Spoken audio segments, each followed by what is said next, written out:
What kind of raider are you? Are you the type of raider that steps into an encounter with the hopes that it's going to be an easy fight with a big reward? Or are you the raider that your team depends on? The one that has the answers and ideas on how to make sure that your team gets that kill? If you're already that raider, well, welcome home. If you want to be that person, you have come to the right place.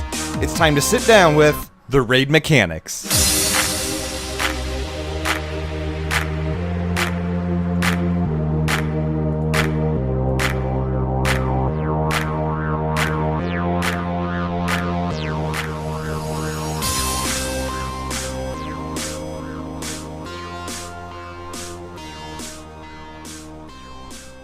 Welcome to BlizzPro TV's The Raid Mechanics, the show where we go over the tips and tricks and strats that'll help you get your boss kills. This week, we're going to be going over the Galakras, as well as the Iron Juggernaut encounters in Siege of Orgrimmar Normal. We'll also be looking at how to keep your raid team motivated during the end of a tier and the end of an expansion. Joining us today, we've got, returning to the show, filling in for our third chair is Salty Dagum. How's it going, Dagum? Oh, not too bad. There we go. Yep, sorry about that. Not too bad today. We had our first week of heroic, so we got 2 bosses down, so it was a good week. Sweet deal. But, yeah. All right, and the big man himself, the priest extraordinaire, 25-man raid leader, guild leader. Oh, I missed you guys. It's Matt. I missed you too. How's it going, Oh, Matt? it's so weird. Like 1 week where I just couldn't make it last week, I felt so bad, and then I'm like, oh, I'm just so happy to be back now. Back in my chair. You might have interrupted me in my little rave tonight, so but that's okay. Yeah, I noticed the glow light. It's a nice effect. It's a mood lighting now. You know, sometimes when I stream, if I get angry, I just do this. Oh, it's not working. Ah, there we go. It's red for the anger. Otherwise, I'm just blue from yellow. WoW-wise, though, I did make some progress this week from last time. So last time it was, what did I say last time? Last time was what, Shamans or whatever it was? Yeah, I think so. And then we got Nazgrim, so now we are, we got to Miasma dude. Maloric. No. Malkorok. Yes. Yeah, I keep thinking Maloric. I'm like, no, that's a different guy. Yeah, different tier, different expansion. Different tier, you know. I know. I know. That's kind of how fried my brain's been the whole past week, just getting all this stuff done. But yeah, that's where we are. So we're now entering the hard part of Siege, apparently. Malkorok isn't that bad. It's just a matter of learning the how to deal with the ads and stuff properly, and those slows. Yeah. Those are really a killer. True that. So Dagum, you mentioned that you got 2 raid bosses down this week. Which 2 did you guys do? I know you guys just stepped into heroics. So.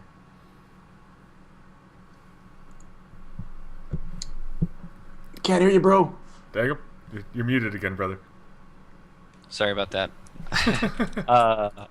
So we did a Mercius. We got a Mercius down on our 6th attempt, which was really, really close because he enraged while he was split. Oh dear. But we killed just enough of them that he died, but he killed everybody. Nice. And so Good we deal. all died, and then the boss died, and we got the achievement. And I've actually got a highlight from it. It's great. And then the other boss we killed was because we skipped protectors because we had a healer that wasn't available, and it's really hard to 2-heal that fight. So we skipped that and we went straight to Norishan, and I don't know how many attempts we got on that, but we ended up killing Norishan and then spent the last hour or so just plowing through normals and just grabbing any Warforged gear that we could get. Sweet deal. It was a good week. You guys are pretty much able to clear normals in a night now at this point, aren't you? I know your team, and you guys got some pretty solid raiders on there. So. Yeah. I know we only raid for about 2.5 or 3 hours, so we usually get through Thok for sure in a given night, which isn't bad. I mean, no, it's not bad at all. Can't complain with that type of progression. Mm-hmm. Yep. As for me, I had a pretty substantial raid week actually. Both 25-man raid and 10-man raid got some progression kills. The 10-man team, though, team wanted by tanks from Twisted Empire, we actually got 2 progression boss kills this week, almost 3.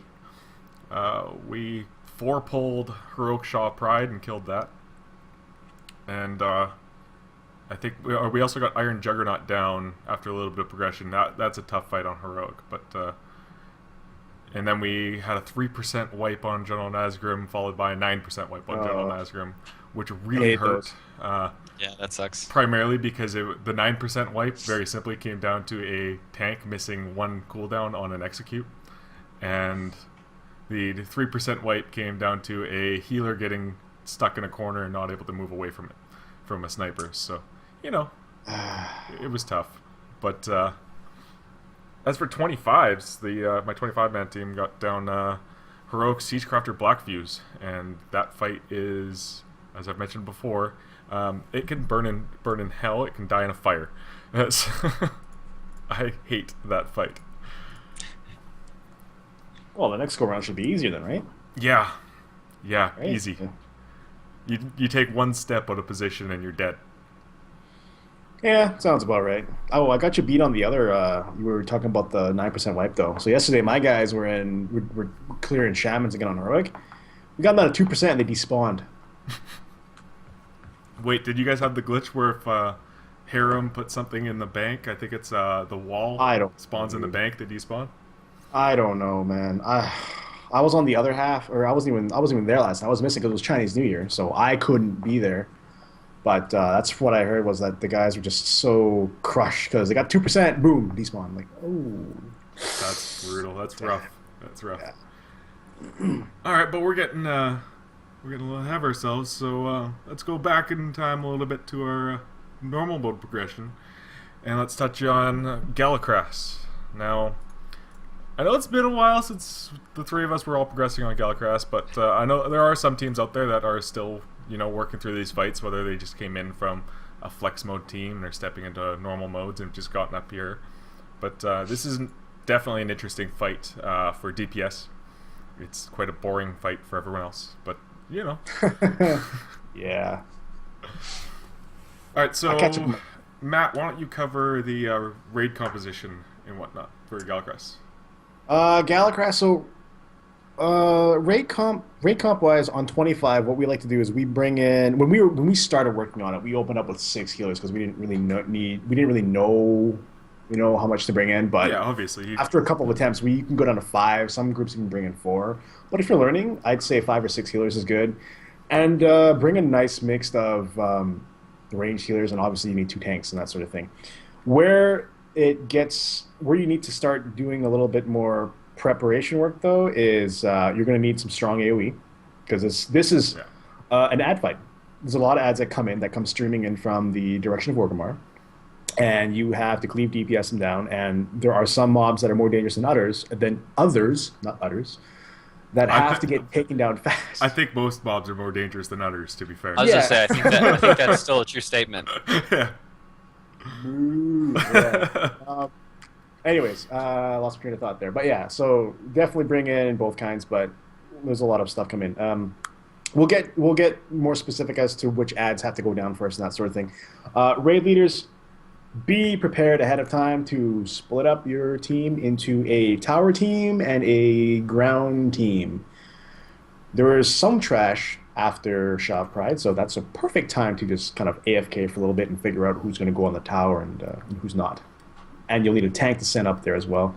And I sent 2 healers up. I'm not sure what that number is on 10 men. I'm assuming it's 1 or 2 as well, something kind of similar when you go up the towers, but something like that. Someone who's comfortable moving, ideally, because the dude up top, the boss guy, does a knockback if you get caught.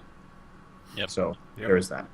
But that's kind of the composition-wise for 25 men. 10 men, I imagine it's kind of a similar thing. I don't know, how strong is the emphasis on bringing cleave DPS? Like, is it as high, or because I know that a couple weeks ago that there were nerfs. Yeah, the 10-man basic composition is 2 tanks, 2 to 3 healers, and mixed DPS. Your strength of your DPS, it doesn't really matter the classes that you're bringing, assuming that you have somewhat of a balanced group between cleave and single target DPS. So 6 red paladins will do the trick? Yeah, I wouldn't bring 6 feral druids. Like that's, like, mind you, with that amount of bleeds, everything's gonna die eventually, anyways, right? But yeah, it's basically your choice of 10 men is to 2 heal it or to 3 heal it, and that's where your big decision's gonna come. Because if you 2 heal the fight, it's gonna make that second phase really hard for you to get through for your first couple times. Whereas 3 healing the fight is gonna make the entire fight last longer, and you're gonna have a harder time actually getting the adds down while on the ground team. So, all right, so essentially the way this fight works is you have multiple waves of adds that come in that are somewhat random in what they come in as. It's preset, but it just seems kind of random. There's a bunch of different types of adds. The main ones are that you need to know about are the shamans, the bone crushers, and the flag bearers. Those are the 3 that are important when you've got all the orc adds coming in. There's also the drake adds, but they're really simple. You just don't stand in front of them. Problem solved. That's covered now. So with the on the ground team, the shaman adds, those are essentially just shamans. They're going to drop healing tide totems that need to be focused down instantly, and they're going to have a chain heal ability that needs to be interrupted as much as possible. I think the bone crusher adds are the ones that do the fracture. Is that right? That is correct. One thing that's nice to know too about the shaman ads and even like the flag bearers and things like that is this is ads. It's the same mechanics that you'll see in the trash prior to the boss, and this is actually a recurring theme in Siege of Orgrimmar. It's something I really like. It helps you get an idea of what to expect in the next fight. So if you're curious what it's going to be like, what the waves are kind of going to be like, it's kind of like you're getting the waves of trash prior to the boss. However, you don't have the cannons, which make those face roll. Yeah, right. No, I know. But just to give people an idea, if they've never seen the fight before, that's something you can expect. Yeah, that's correct. Now, the Bone Crusher adds use an ability called Fracture. They're going to use those on the NPCs in the area.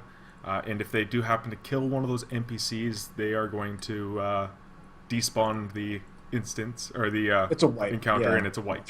So it resets everything if they kill one of those NPCs. So to stop that from happening, you have to stun or knock back or use a death grip on those Bone Crushers and pull them off of that. Now the last one's the flag bearers, and all they're going to do is they don't really have that much of health, but they're going to drop a flag which is going to increase everything's damage. And those flags, when they're up, if you get the big AoE burst damage or something like that when one of those flags is up, it hurts a lot. So just make sure you're focusing down those along with the healing tide totems, and you'll get through the adds. They're not that complicated. So after you go through a couple waves of adds, the south tower is the first tower. It's the one to the left as you're looking at the towers from the dock. That tower is going to be, you're going to be able to get into that tower, and that's going to spawn a demolisher. Yeah, demolisher, not demolitioner. And you need to kill this demolisher, or else whoever you send into the tower is going to get stunned every single time the demolisher hits it.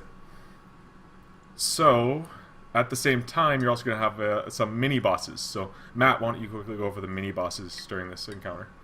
The tower mini bosses, for all intents and purposes, they're kind of the same. They're at the top of the tower. Once you get up there, the biggest threat you really have to worry about is their conical. The south tower guy does a giant slam. You can see it's a bunch of cloudy, dusty stuff on the ground. It's a giant conical. You cannot possibly miss it. It's right there. So don't stand there. If you do stand there, you're just going to go flying off. If you're learning this, bring 2 healers in case one healer gets thrown off. As they get more experience, you can probably get away with 1. There's also a debuff. I believe it's a magic debuff that gets applied to, well, bunch of people on there. I don't really know how many. I don't remember off the top of my head. But I think in 25 it's like 4 people at the yeah, top it's every something like given that. time. I'm not sure what it is on 10, but It's- I imagine it's like 3 or 2. I or think it's something. 2 people on 10 man get it Right. applied each time, and it stacks. Yeah, so and that's something that if you have a disc priest up there, they can just mass the spell, or a priest up there, they can mass the spell it off easily. If it Druids comes can up also there. use Feral Charge or Yeah. Savage Roar. Sorry, wait, which one is Yeah, it? any kind of mobility type abilities that restore it, or restore mobility rather, something. I don't know. You know what I mean? Just something that kind of frees you, that doesn't slow you down. And then you just Hand kind of freedom. of work, Yeah. hand of freedom, exactly, and just kind of work on him. Don't worry about the positioning because he always runs to the middle of the tower before he does his conical. Same thing with the North Tower guy. Instead of a ground slam type effect, they actually the boss actually just shoots a whole plethora of arrows at your direction and just kind of gradually pulls you back. So here's a really cool play. If you're a priest and you're up there and you see someone getting thrown back, you can life grip them off the edge back to the platform. If you can do that, That it's is great. insanely It's one of those. fast. It's one of those personally like, yeah, I saved you. You know I saved you. I'm the man. It's I've done kind it of like twice. Darumu. If you saw someone in the purple stuff on Darumu, Yeah. you could life grip them from that knockback too. Yeah, Yep. exactly. It's like a personal satisfaction, like kind of a thing, and it just Anyways, that's so those are the 2 tower bosses. As for the 2 bosses down below, the mini bosses that come on the ground, they will start coming in depending on when the towers open up. So the first ground boss coincides with the first tower opening. I'm just trying to think of the name of the first boss. It's like Kogra? Yeah, it's Korga? Korga the snake, I believe. Korga, yeah, the snake, yeah. So, what that orc does is poison clouds. Lots of Everywhere. them. Lots of Yep. poison clouds everywhere. Don't stand in it. Please don't stand in it. Comes with 2 ads, comes with 2 bodyguards, so you can smoke those and get those out of the way and then get Korgan down. Not a big deal, honestly. Just don't stand in the poison, you're good. Second guy that comes in on the ground also coincides with when the second tower opens up. And this guy's a little bit more annoying. It's like fighting a death knight on steroids. And when he comes in, what he's going to do every so often is he's just going to like shoot a bunch of chains in every direction and just death grip everyone in. You might be picked no matter how far you are. I got sucked in like on the ledge overlooking down. I thought I was safe, but I apparently not. So you might get chosen. You're not safe. Be prepared to have a sprint or a body and soul or a cat form something or other. Something to just get out of there as quick as you can. And get practice on it because this stuff will kill you when you get to the later version, the heroic version of it. So it's not going to, I don't think it kills you on normal, but it does do a substantial amount of damage for sure. Yeah, it hits pretty hard, but with a defensive cooldown, on normal you can survive it. On heroic, it hits for like 5 million or something ridiculous like Easily, yeah, easily. So, and that's what the 4 bosses, they're mini bosses. They don't, they're not going to, they're just small miniaturized bosses, and you can handle it. I'm sure you guys can take care of it. Yeah, so that's essentially the first phase. It's just dealing with the towers, dealing with the mini bosses, and dealing with all the ads on the ground. Now, after the first phase, what you have to do is you have to have 2 people in the cannons. They need to shoot Galakras out of the sky. At the same time. At the same time, yeah. I Has to be emphasize at the simultaneously. same time. There was a comical moment in one of our early attempts where it's like, come on, you guys gotta shoot him, And they kept shooting one after the other, and he wouldn't come down. Yeah, I think you've got like a 5-second window or something You like do. that to hit him. So the Yeah, first one there was a stuns bit of it, a- the second one hits it. There was a reload time on the cannon and stuff like that, so it was just, anyways, that's my brief story there. So, Now, once learn you from my get... mistakes. Yeah, exactly. You got to learn from something, right? Yeah. So once you get Galakras down to the ground, now it starts phase 2. Now this is the probably more difficult healing aspect of this fight. It's where the healing of the fight actually becomes important. And it's really important that you're using your healing cooldowns properly, or very simply, you will not survive.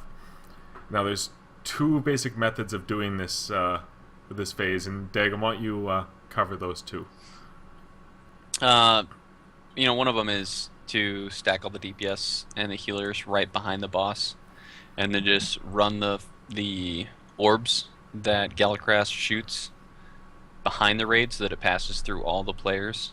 Because every time it passes through a player, it reduces the amount of damage that it does to everybody. That method is pretty hard on the healers.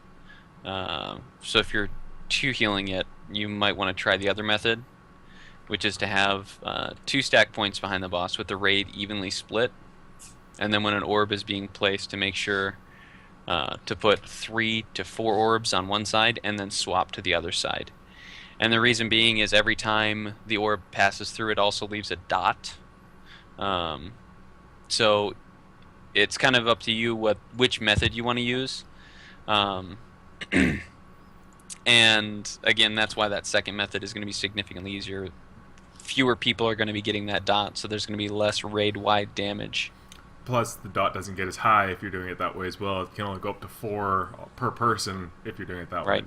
So it's easier on the healers doing it the other way. Now, I didn't know about this method when I was calling it for the first time we got our normal Galakras kill. I didn't actually use this method until we started doing heroics, and I can honestly say that the 2-stack method is significantly easier on the healers than the single point. You're in the single point method, you're likely to have one person get up to 8 or 9 stacks of the debuff, and at that point the healers are just having to lay too much mana into them to keep them alive. So try using the 2-stack method if you're definitely if you're 2 healing it. If you don't feel that you have the coordination in the first couple attempts, you can always do the stack and behind method, just have everyone kind of group up. But I would definitely suggest trying to learn the 2-stack method. It just makes the entire fight a little bit easier. Yeah, and there's some neat gimmicky things you can do with that too, because it's all magic damage, especially if you've got paladins, like Diva Aura and Divine Protection. Using those cooldowns effectively will really help reduce the damage and can help you if you have someone getting high stacks. They can live a little longer, because I don't even clear my stacks anymore when we do it on normal. So I want to add something. Go ahead, Matt. Okay. So, we just learned about the 2-stack method ourselves too. Like, because when we did the first 125, we just put everyone together and just went to town and just blew all the healing cooldowns. But heroic, you can't get away with that. So, pro tip: if you're just doing the 2-stack method, what we did was we dropped 2 flares. We used like a diamond on one side and a triangle on the other. And then we marked 2 melee players. We had a Death Knight on one side with the diamond and like a rogue on the other side with a triangle. So we divide the raid in 2 groups. Group 1 and 2, you stand on the triangle. Group 3 and 4, you stand on the diamond. If you're in group 5, good luck. Yeah, find That's a spot. Right, that's it, exactly. Just find a spot and go there. And everyone would stack on their respective mark. And if they got the mark fireball flare thing, they would run back towards the flare and then run back in. So, organizational tips. We should do this new thing. # pro raid tips. Anyways, that's my 2 cents. Yeah, those are valid. I think having the marks, you could also do it that you're standing on the raid markers up close, Yep. and then have like a healer or a ranged DPS in the back with the mark above their head, and make sure that whoever gets the mark runs in behind that person as well. So works both Also ways. true. Now, if one of your people does get ridiculously high stacks of that of the debuff during that second phase, keep in mind that things like Bubble, Ice Block, Cloak of Shadows will all remove. I think any immunity will remove it. Correct? I just let them die. Yeah. deterrence. I think deterrence if deterrence- prevents an application of it, but doesn't remove it. Yeah, that's not. I'm saying it won't remove the actual. But do they take damage still through deterrence? No, but not they also up there, can't so- do damage through deterrence. Fair enough. Good old hunters. Fair enough. Our only defensive cooldown makes it so we can't do anything. Nice. All right, so why don't we quickly go into our tips for this fight? Dagam, why don't you start us off with the DPS tips? With Galakras. Correct. One of the things that I do personally is make sure that you know what your focus targets are. So, depending on how your raid does it, I think we focus the shamans down first, just because they can drop healing totems, and that'll lengthen the time that ads are up, with a priority to switch to any banners that get dropped. Banners and So totems. yeah, even if that means like writing a little macro that you just mash over and over again that says target whatever, and then you just go to town on that. Because I find that like targeting the banners or totems gets kind of tricky. Otherwise, it's just your standard AoE rotation, which for me as a Retribution Paladin with my 4-piece is just press Divine Storm as many times as I can, as fast as I possibly can. It's a valid strat. Well, okay, so you can switch to a different talent spec too for that, and it just gets even more ridiculous. But To be fair, I DPS this as an elemental shaman sometimes, and I just hit one button. I don't even need to spam Divine Storm. I just hit Chain Lightning over and over and over again. fair enough. But yeah, it's whatever your standard AoE rotation is. One thing I do too is for the first half of the fight, you're going to get flame arrows on you pretty much all the time. Keep an eye on that. Just move every now and again. As a melee DPS, I move all the time on this fight, just because then I never get a single tick of the flame arrows, ever. Because as soon as you move, it takes off the flame arrows debuff. If you're standing still, you'll actually get hit by it. Same thing I said last week about Norishan too. Interrupts, guys. Interrupt stuff. Please help your healers. And Interrupt stuff. on this fight, interrupting stuff helps your DPS because it kills stuff faster. It's Also true. So that's also important. Otherwise, it's a pretty straightforward fight. Don't stand in the bad stuff. Kill the bad guys. That's all I got. Alright, so for tanking this fight, I tanked this fight primarily on my Bear Druid, and at the time I was tanking with a absolutely ridiculous Brewmaster Monk, so I never actually get to tank the bottom level. But from my understanding, you just pull the guys into the Flame Strike, and Blizzard, yeah. Or Blizzard for Alliance, for you Alliance people. Oh, you guys get Flame Strike as well? Flame we Strike. get Flame Strike. Yeah. You guys get Blizzard. What? Because you guys have Jaina Flame and Strike. yeah, That's crap. Flame Strike's We get also the awesome spell. Yeah. You get the bad spell. Flame What a Strike's stuff also a guy, lot so more s- visible too. Mhm. Whatever. So you want to tank the adds on the lower level in the Flame Strike, and it's just like an added DPS down the bottom level. This is especially important if you're like 2 healing this fight, because more DPS on the bottom means stuff dies faster, means there's less stuff to heal because there's nothing doing damage.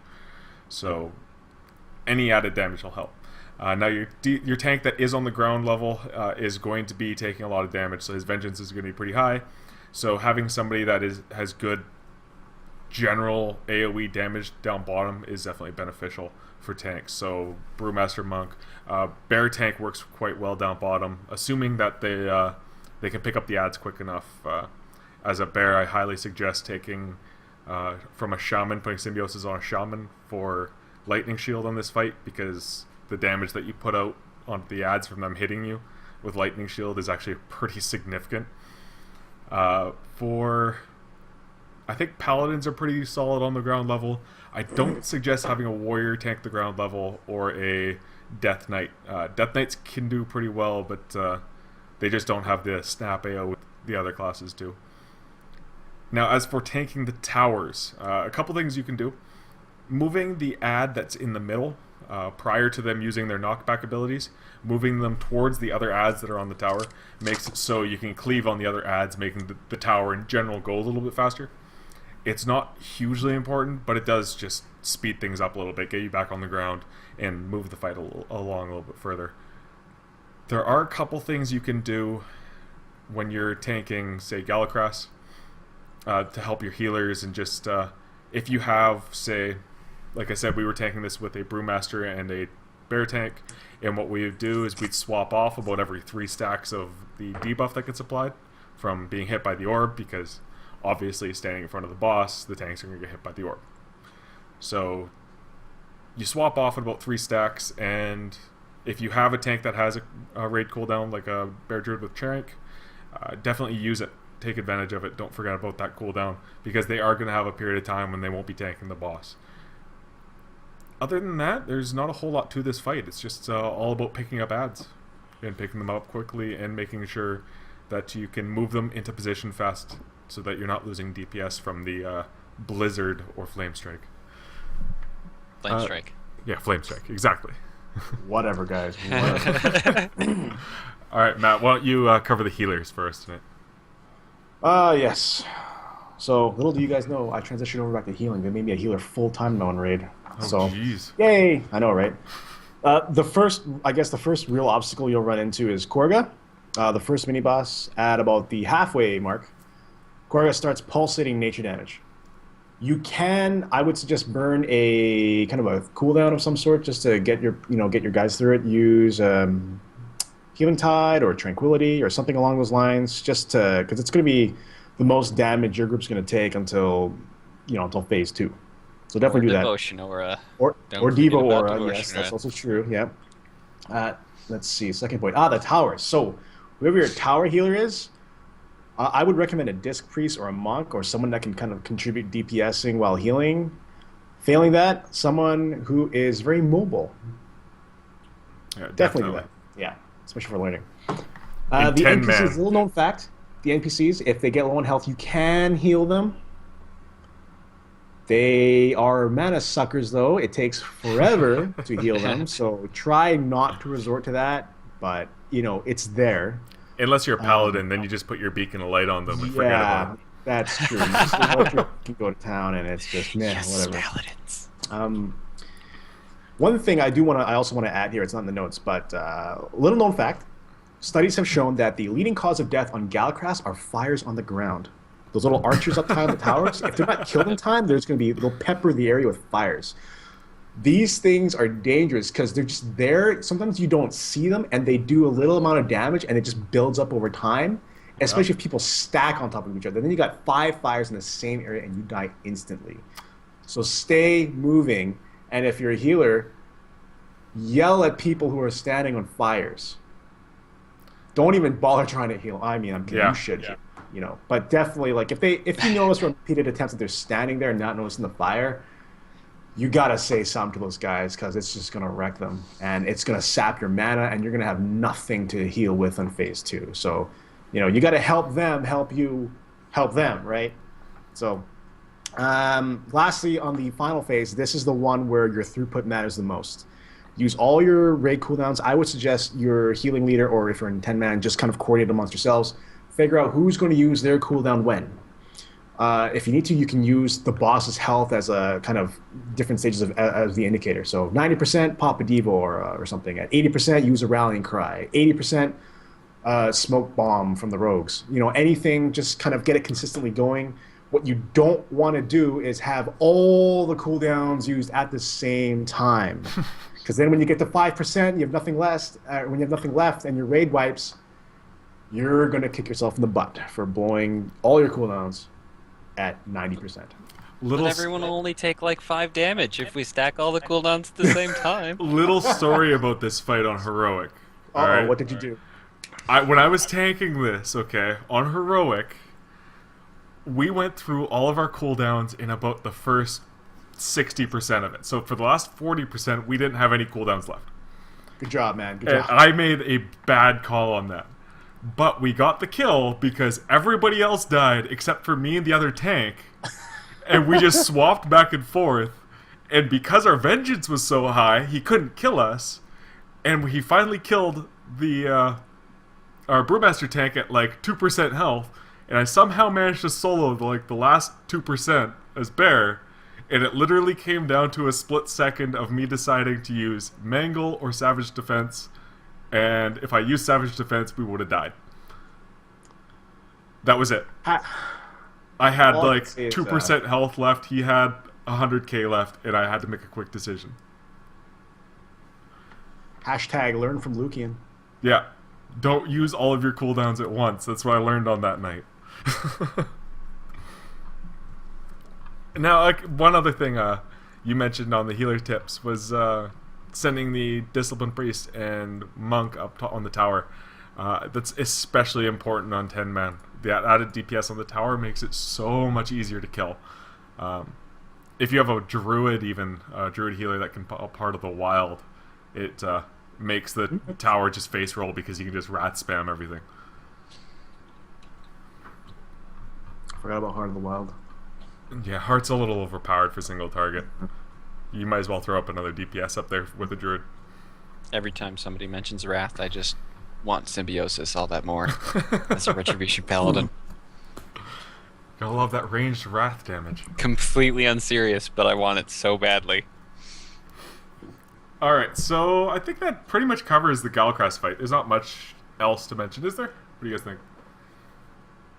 No. No, it's a pretty straightforward fight. Yep. Yeah, kill ads, use cooldowns Don't die. properly, don't die, don't stand Yeah. in fire. That's about it.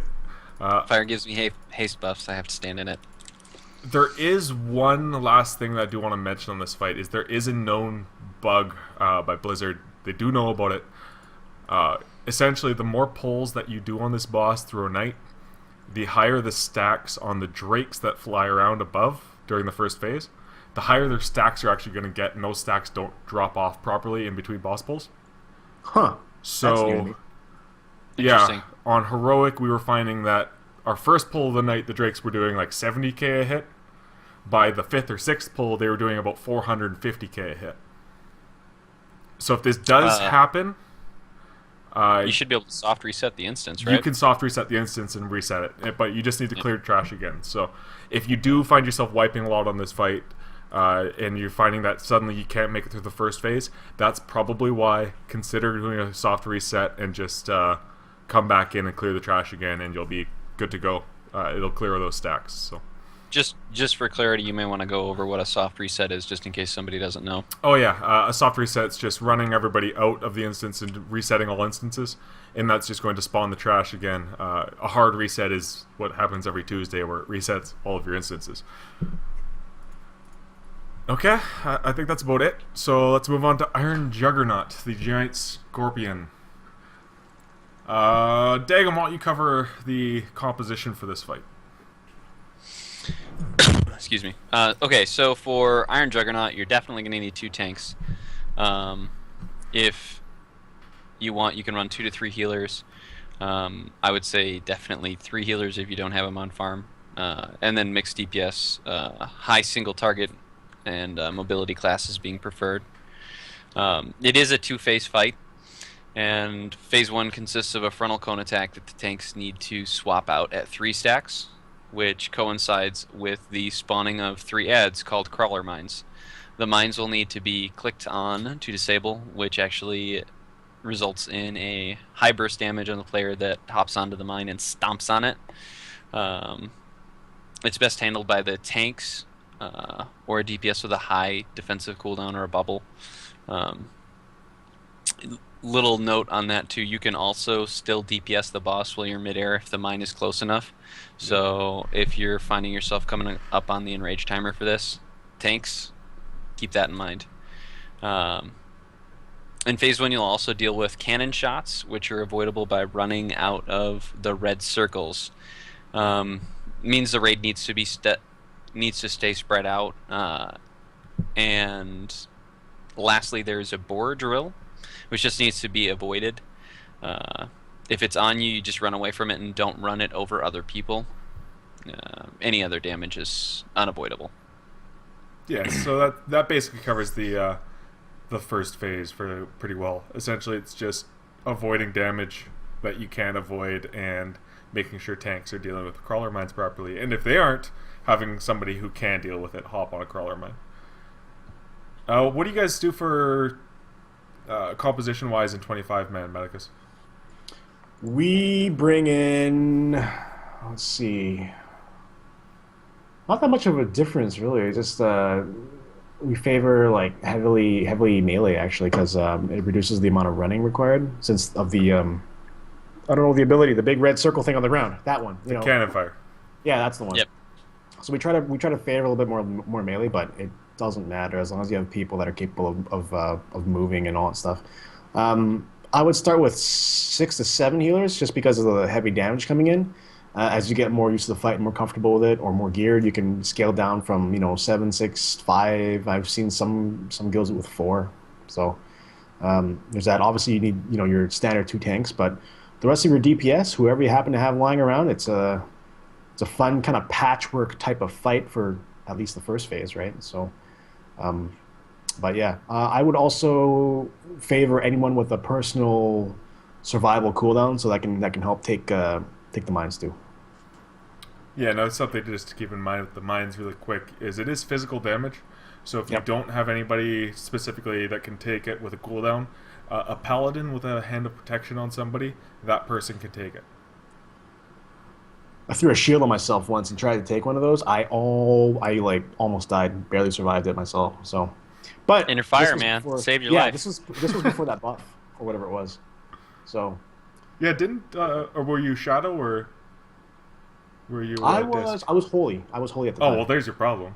That's the problem. You're right? not gonna I know it if know. you die until 15 seconds later, I anyways. know. Yeah. All right, but why don't you also cover phase 2 because it's pretty quick.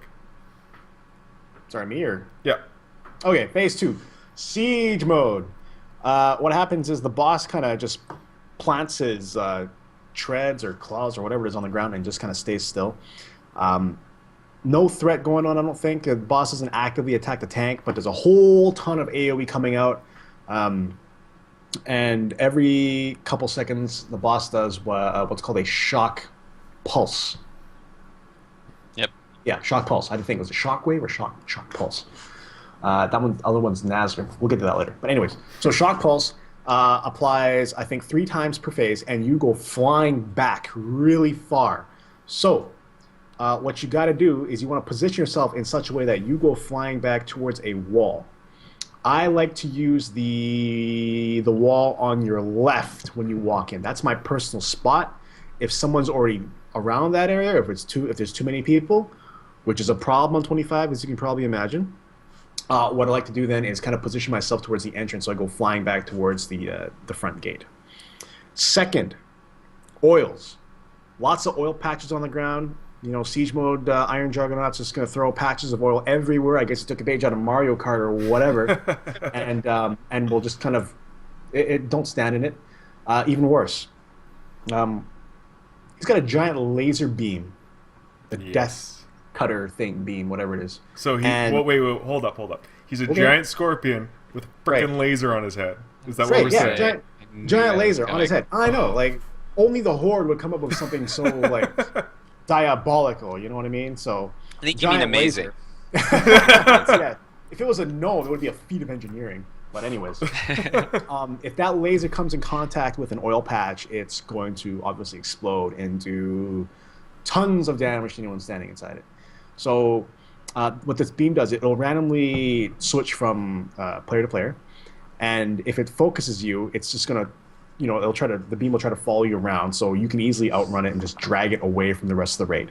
But keep in mind the timers. Watch for the shock pulses. Try to time yourself in such a way that when the shock pulse hits, you're not going to go to the other side of the staging area. Because if you do, you're still taking damage from his whatever AoE attack is called. I don't know the names of these things. I just know what they do. And you'll die because you're not going to be in range of the rest of us. So do us a favor, put your back in your wall so that we can, save you. That's the big thing about siege mode. After that, after siege mode's over, you're back to not siege mode, tank mode, whatever it's called. Ah, man, I'm so bad with names today. I think it's just assault mode and siege mode. Is that what it is? Assault mode? Yeah, I think so. Yep. Yeah, so that's essentially StarCraft it's 2. just go ahead. Yeah. I was gonna say it's like StarCraft 2 siege tank, right?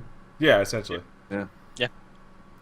So that's essentially the first phase and second phase in a nutshell.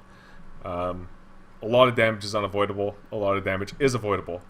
Yes. Avoid the stuff you can. Heal through the stuff you can't. It's pretty simple. For lust on this phase or this fight, you're definitely going to want to use it on the start. Yep. That's when you're going to be dealing with the least number of mechanics. Everyone's going to have all of their trinkets and stuff like that proccing, all their cooldowns up. It's just the best point in time to use it. Everything. Exactly. Yep. Now let's quickly go into strategy for this fight for specific roles. So, Dagam, you start us off with DPS. Okay. So with Iron Juggernaut, Again, we're gonna have all your cooldowns popped right away. As far as I'm just trying to think of stuff we haven't already covered, because the cannon fire shots, you're gonna need to move out of those. Actually, I do have a question. Have we mentioned positioning yet? No, I don't think we did. That's probably a good thing. We should discuss that too, right? Where do you guys park him? We have him basically right where he spawns at, just Okay. slightly to the left. I don't know what other raid groups are doing. Yeah, that's a No, standard. just right next to that wall right Yeah. there. So as a tank, where do you stand? Like, what direction is he facing? Towards that wall. Okay. With my 10 From- man, we always have Yeah. him facing towards the gate so that the DPS can be standing, the melee DPS can be standing in beside that wall. Oh, okay. So that way they get Yep. knocked back and they're right back on the boss, whereas the ranged can Yeah. position themselves on fences and be still within range of healers and DPSing.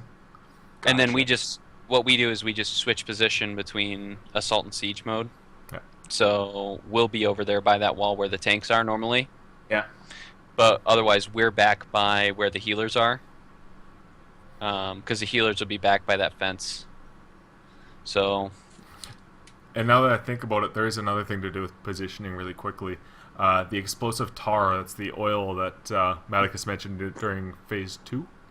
Yeah. That is actually, it spawns dependent on where people are when it's casting.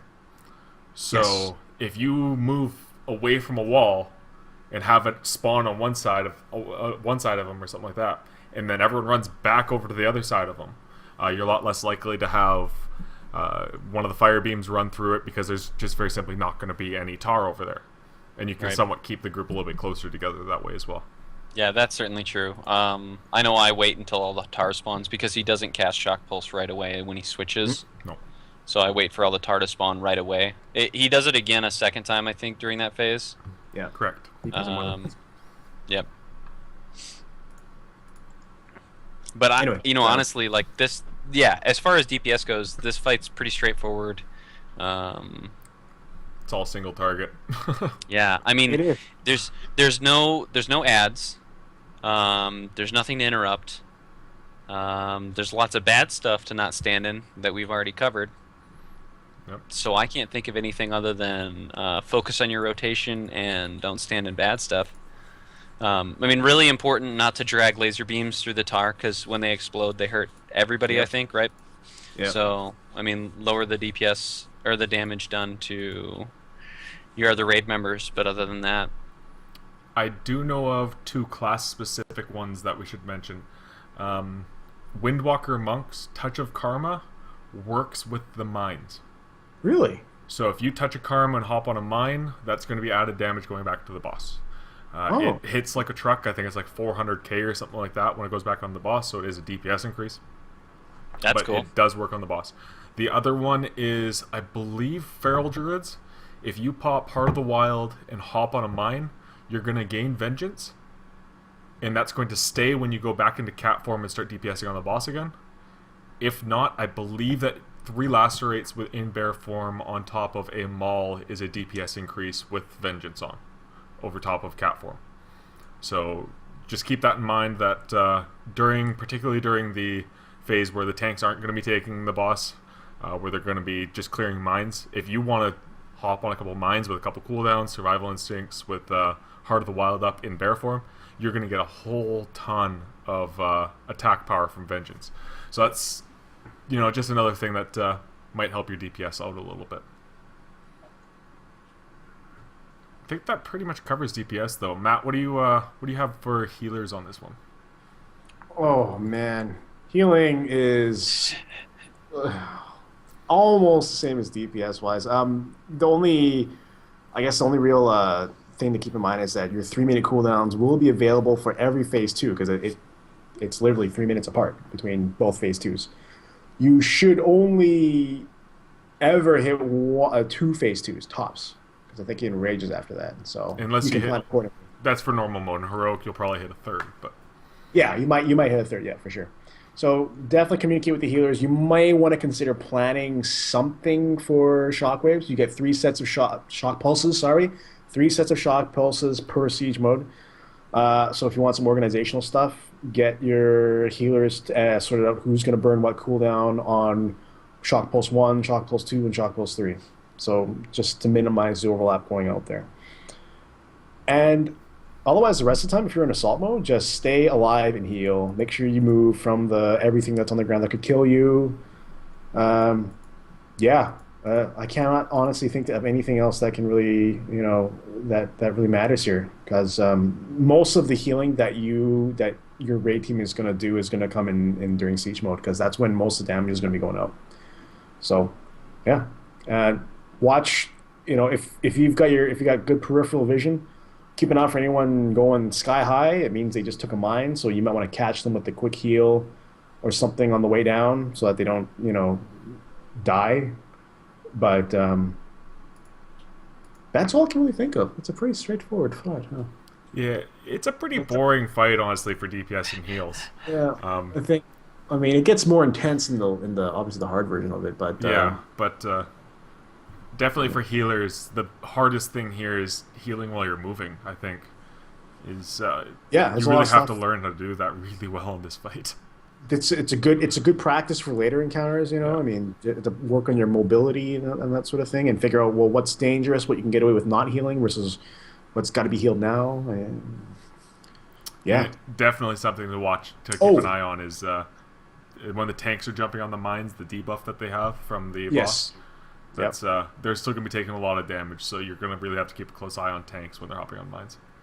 If you're on 25, and that's obviously going to apply to a smaller number of you that are listening, but if you're on 25, there's obviously a lot more people, and there's going to be a lot more space that's going to be required to avoid the stuff that's going out. So what we ended up doing was we employed zone healing. We assigned healers to specific locations around to just kind of ensure that we had coverage everywhere. So that if people are moving around and stuff, that there was always a healer there to heal them. Because the worst thing that's going to happen is, you go one way to dodge something, and no one's there to heal you. That would suck. So something to keep in mind. Obviously, if you're doing 10-man, yeah, you're fine. Yeah, I don't think there's too much in the way of necessarily setting up zone healing in 10-man. Right. It's, as long as everyone's on one side of the boss, you're pretty much covered. Yep, exactly. Now, for tanks for this fight, this is actually probably one of the funnest tank fights in the entire instance, in my opinion. What about Dark Shamans? No. Yeah. Funny guy. That's good. So with tanks on this fight, there are a couple things you can do. The biggest thing is the tank swap between the mines. The first swap can really dictate how much time you have on the mines. What I found to be really effective was swapping as soon as the mines spawned. And don't stand with the other tank when the mines spawn, because what'll happen is you will get a breath, and if both of you guys get hit by it, you both get stacks of it, which means you now have an imbalance of stacks. And this becomes important later on in the fight when the other tank still has 3 stacks when he first initially taunts the boss, and you are now at a 3rd stack as well. So you really have to be careful on your tank swaps to make sure that you're not both taking stacks of the debuff at the same time, or else it's going to be absolute pain on your healers to keep you alive. As for dealing with the mines, this is a really interesting part of this fight, because it makes it so certain tank classes work significantly better than other tank classes on this fight. Druids can feral charge the mines. You can skull bash the mines to interrupt, or use your interrupt on them. That gets you there faster. Warriors can heroic leap, intervene the mines. I think you can charge the mines as well as a warrior. Death Knights are really hindered on this fight with their mobility. And it's important that if you're a Death Knight, you communicate with your healers, whether you have a priest that can life grip you closer to a mine, or you have somebody else that can give you a speed boost. Communicate with your DPS and your healers that you're going to need help covering the mines as a Death Knight, because it can be really difficult, especially if the group's spread out, because the mines actually move towards where players are. Monks, you kind of have an easy time on this fight getting to the mines, particularly since you can... I would think you can clash them. I'm not sure on that, though. But your mobility is pretty solid anyways. Take Tiger's Lust, because it just allows you to get to the first initial 2 a little bit quicker. Because you can run to or roll to one, hop on it, Tiger's Lust to the next, hop on it, and then it's that third one that you're going to have trouble getting to. And Paladins, you are pretty much shit out of luck. Hey, now. That's not entirely true. You Just out of luck. Yeah, you're just out of luck then. You really don't have much in the way of ability to get to the mines very quickly. So, I mean, you've got the sprint. It depends on how much haste you have too, right? Because you can get pretty high uptime on the judgment buff if you've got a lot of haste, even as a protection paladin. but isn't that that's like a 6-second buff? Is it not? It is. Or a I know- 3-second buff on a 6-second cooldown. Okay, so I know right now I've got about a 60% uptime on that buff right now, with 40% haste. As a retribution paladin, it should be about the same as a prop paladin. Okay. So, considering you're going to spend some of that time in the air, I mean, shouldn't be too bad. Yeah, so you do have tools, but you just don't have the same level of tools that the other classes have, being able to get there Yeah. almost instantly. Yeah, that's true. I know as a bear, I can run over to You the can charge first him, one. can't you? Yeah, I run over to the first one, pop survival instincts. When I first get put into the air, I charge the next one, instantly hit it, and skull bash the third one. And within the 6 seconds of my survival instincts, I've cleared all 3. Wow. So depending on how close they are, certain classes really have an advantage to getting them cleared. Good old bear bombing. Yeah, good old bear bombing, exactly. Outside of that, the fight's really simple for tanks. Make sure he's not facing towards the DPS and swap properly. That's about it. One quick mention for protection paladins is you have an additional cooldown in Shield of the Righteous for these mines because they're physical damage that they deal to you. Correct. So if it's close enough and you can Shield of the Righteous the boss, hit him first, and while that's up, stomp on a mine, because that will severely reduce the physical damage that you take from the mine. Yeah, that's a good point. Generally, tanks for normal mode, you probably won't have to pop big defensive cooldowns on these mines. You're probably okay with like a 20% cooldown. They don't hit that hard because it is damage that gets reduced by armor. And I believe most tanks in normal modes are running high enough armor that should only hit for about 400,000 per mine. You just need to make sure that you're topped off before you jump on a mine. And if you aren't topped off, yell at your healers to top you off before you hop on a mine. So, all right. I don't think there's too much else to cover on Iron Jug. Can you guys think of anything offhand? No. Straightforward. Simple. Yeah. Dagum, nothing? Good. No, I mean, like I said, it's more straightforward than Galakras, really. Yeah. Right. And that fight's even pretty, like, there's not much to that. All right. Let's move on to our discussion then. All right. So this week our discussion topic is keeping your raid team motivated. And what I mean by keeping your raid team motivated is towards the end of the expansion, you kind of run into the conundrums of people getting burned out and people not having as much time for the game and so on and so forth. So you run into an issue with people not wanting to Valor cap or people not wanting to get their Warforged seals. So how do you guys keep yourself and your raiders motivated to do those things? Maticus, you start us off. I like to use a whip. Some chains, maybe from time to time. Chains, right? Yeah, I was just gonna say. Handcuffs, whatever it takes. No, okay. So I've gone through this often enough. End of Burning Crusade, end of Wrath, end of Cataclysm. So it's the same kind of thing. People are just kind of winding down a little bit, and they want a bit more time. They take some time off to work on other stuff or play other games, which it's totally understandable. So, it's one of those things where as a guild leader, as a raid leader, you kind of have to recognize that and give people their space. Don't push them too hard when they're raiding. Manage their time accordingly. If they don't need loot in a boss, swap them out for someone that does or could benefit or that wants to do it.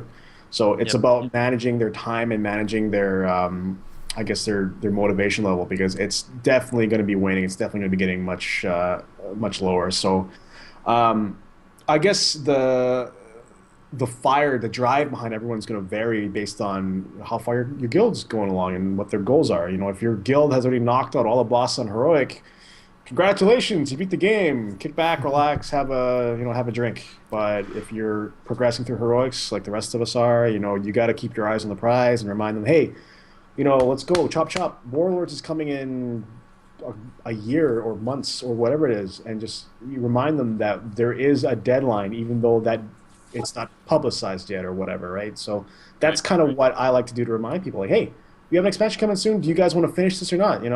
I don't want this group to be the first group that's never killed an end boss before. We've knocked out Arthas, we've knocked out Deathwing on heroic, killed Jane. I don't want to be the first. I don't want this to be the first raid group that has never killed an end boss, and I just kind of use that and just bash into their heads from time to time and remind them, where we're at. So, but things like Valor capping and getting the Warforged seals. Oh, that's a tough one. I tried guilt. I tried to guilt them. I work my butt off to get Valor capped every day, and I bust my ass, giving you guys flasks and stuff like that, and Warforged seals, and all I ask from you is to cap out your Valor so you can upgrade your gear, and sometimes it works, sometimes it doesn't, so it's a bit of a hit or miss. I don't know. How do you guys do it? You tell me. Are you guys finding Valor capping even to be an issue right now? I mean, If you're depends. blocking 2 specs like this guy, Valor capping, it's Yeah. it's a chore. Because I guess. upgraded, but that's me. I mean, I've had everything upgraded for like 2 weeks maybe. So Wow. Are you playing one spec? yeah, yep. It's Yeah. awesome. Completely Well, actually, I'm different. technically I'm playing 2 specs. Technically. But it uses the but same it's the bloody same gear, so Whatever, dude. 6 of one, half a dozen of the other. Whatever. I am rocking.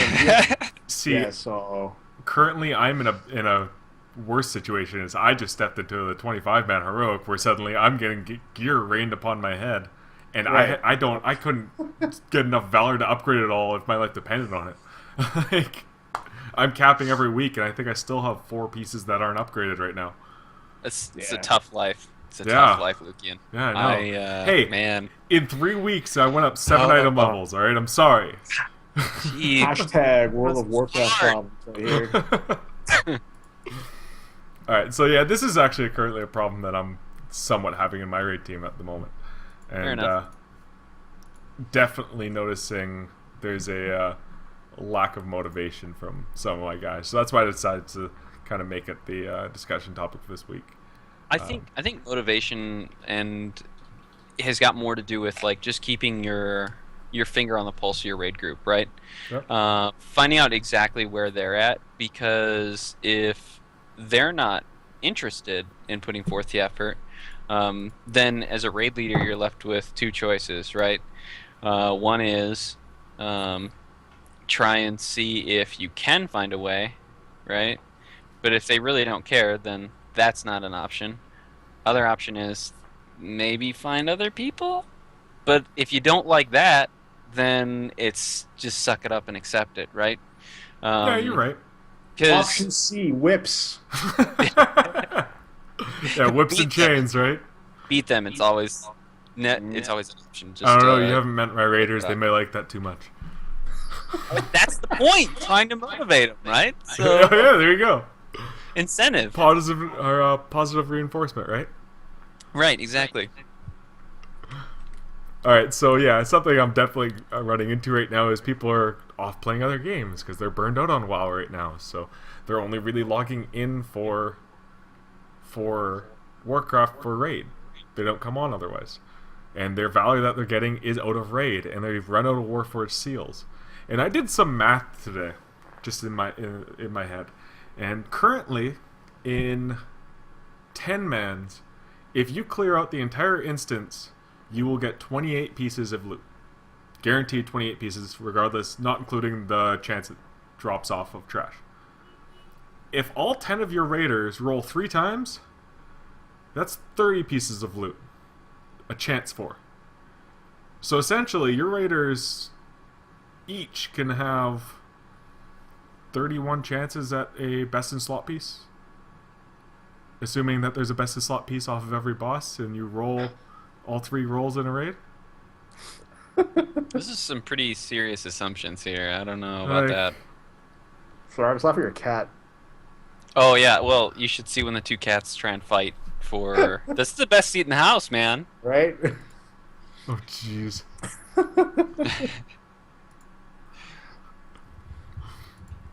Now, on the note of my math, 25 man, you get what, 6 pieces of loot per boss? Yes. Yeah, 6 items, excluding coin rolls. So 6 items, 14 bosses. You're looking at 84 pieces of loot. We are blowing stuff up on a regular basis right now. So, yeah. Yep. So 84 pieces of loot, plus another 75 to coin rolls. Yeah. So getting your rolls, albeit important, isn't life or death. No, it's the opening part of the expansion, opening part of the tier where it's actually the most relevant, right? When you're gearing yourself up. Once you get towards the tail end, that kind of peters down a little bit. Especially if you're stepping into heroics, yeah. Yeah, but you definitely still want some, though, because you want that heroic Warforged. Oh, yes, you do. Yeah. That heroic Warforged weapon, man. Oh, man. That makes a big difference. So try to keep your raid team motivated, but don't, crack the whip so hard that you're going to end up losing people because... Yeah. Unless they like it. Unless they like it, yeah. Unless they like it. Bring out the whip to reward people. Exactly. Positive reinforcement is what I believe what they call it in psychology, right? So, Yep. but yeah. So yeah, I think that pretty much covers our discussion topic, unless there's anything either one of you guys want to add. No, I mean, that's motivation in general for getting your raid kind of going. I could drone on about motivation later on. Like, there's motivation for, like, what happens if you guys wipe repeatedly on a boss? But, that's something that we can always cover later if morale is low after repeated wipes, right? Like, how do you keep your guys in game mode after 30,000 something wipes? It seems kind of hopeless. But anyways, like I said, we can save that for a different week. Yeah, the brick wall boss. Well, that's definitely another discussion for another time. Mm-hmm. Mm-hmm. All right, so in closing, thank you for listening to the Raid Mechanics. You can visit BlizzPro TV for all future episodes, as well as all the other shows, such as The Edge, The Spotlight, Twizcast, and BlizzPro Weekly. Also, don't forget to subscribe to our channel and follow us on Twitter at The Raid Mechanics. I am Lucian KT, Maticus is at Maticus, and Dagum is at Salty Dagum. You can email any comments or questions or suggestions to our email, theraidmechanics@gmail.com. And that's going to do it for this week. Thank you, everyone, for showing up. And we'll be back next week to break down the next boss in Siege of Orgrimmar. Unfortunately, it's the Shamans. Yeah! Best boss ever. Best boss ever, unless you only have 2 tanks, and that's worst boss ever. So come back next week and find out exactly what we're talking about. Thanks for showing up, and have a good Friday evening.